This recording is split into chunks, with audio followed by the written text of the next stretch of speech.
This is Democracy Now! I'm Amy Goodman.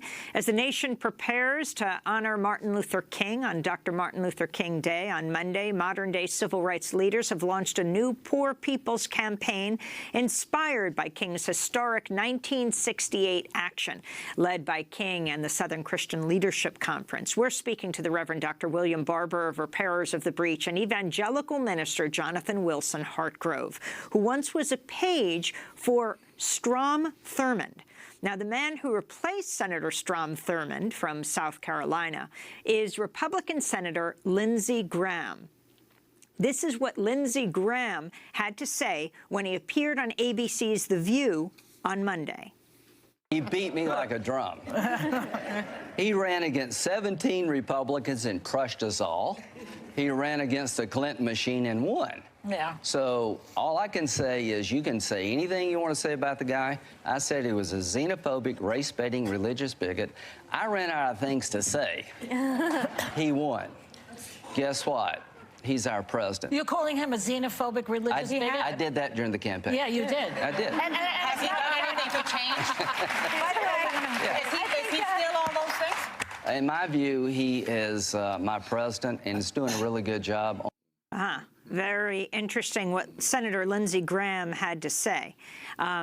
We're joined again by Dr. William Barber and Minister Jonathan Wilson-Hartgrove. Your thoughts? Yeah, and I'm sitting here thinking, I want to just mention first Reverend Dr. Liz Theo Harris, who's the co-chair of the Poor People's Campaign. She's probably looking at that and like me saying, what in the world? So you say that's during the campaign, and you laugh about it.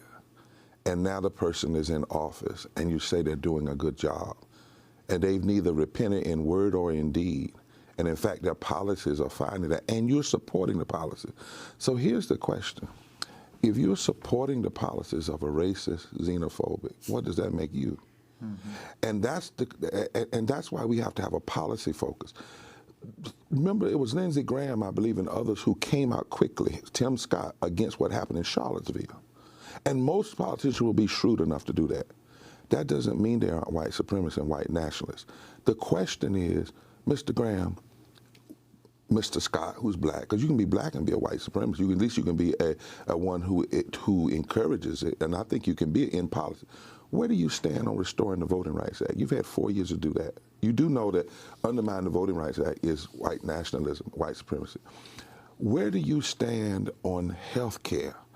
Because you do know that when you cut health care, you hurt a large percentage of African Americans, particularly in your state.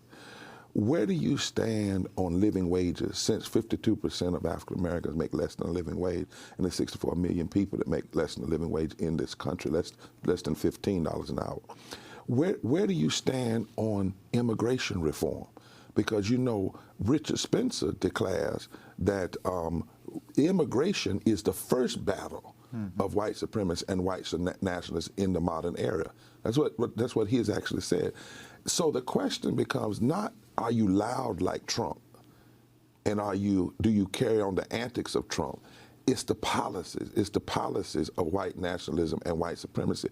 And with Mr. Graham, where do you stand on appointing Jeff Sessions, who has a history of standing against voting rights and trying to prosecute people fighting for voting rights? Where do you stand?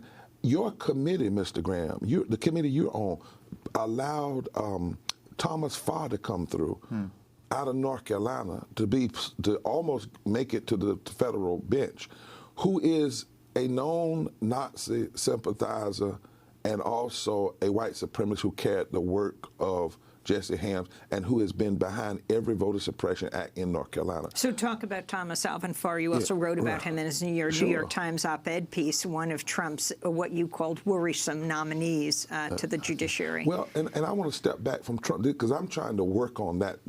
I think we're too Trumpy. So yes, in the article I did say Trump, but I also pointed out, and some people missed this, Thomas Farr would have never gotten to the judiciary if it wasn't for Senator Richard Burr and Senator Tillis from our state. By the way, Senator Tillis was the architect of the voter suppression when he was Speaker of the House, who denied 2 black women a former Supreme Court justice in North Carolina and a federal prosecutor in North Carolina, they denied them even getting a hearing. And the artists, they didn't even allow them to get a hearing. And then once Trump gets in, they push forward Farr's name. So we can't just lay this reality of what we're seeing at the feet of Trump.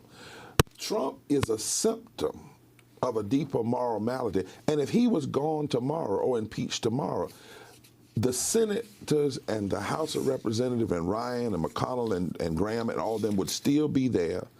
And what we have found, Amy, when we look at them, no matter how crazy they call him or names they call him or anger they get with him, it's all a front.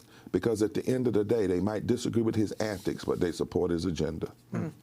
I wanted to turn to something that happened that might have surprised a number of people last week, and that was President Trump abruptly shutting down the Advisory Commission on Election Integrity after it failed to prove any, after it failed to provide any evidence of voter fraud. The commission's chair, Chris Kobach, blamed a, quote, barrage of meritless lawsuits for the investigation's closure after most U.S. states and the District of Columbia refused to share data with the commission. Can you talk about the, I mean, is this a victory? No, well, no, it is and it isn't. And it shouldn't. The claim of fraud is fraudulent in itself.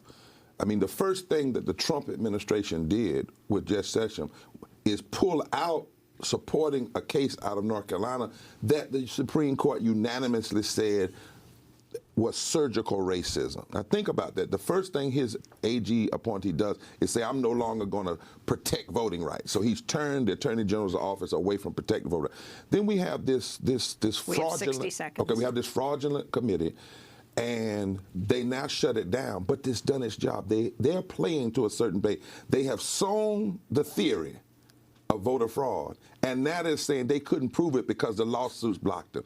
It's all a game, and we have to unpack it, and we need a movement to do that.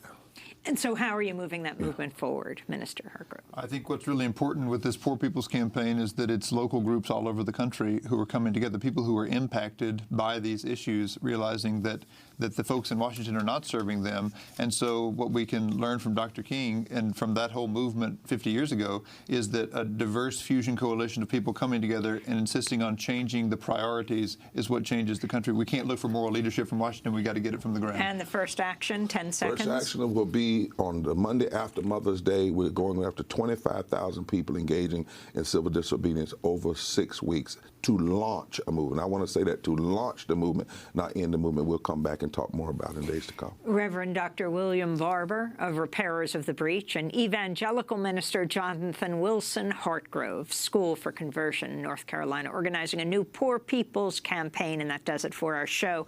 Democracy Now! Welcomes back Mike Burke from paternity leave. Thank you so much to Renee Feltz, who filled in so well. Dina Guzder, Noreen Shea, Carla Wills, Laura Gottesdiener. I'm Amy Goodman. Thanks for joining us.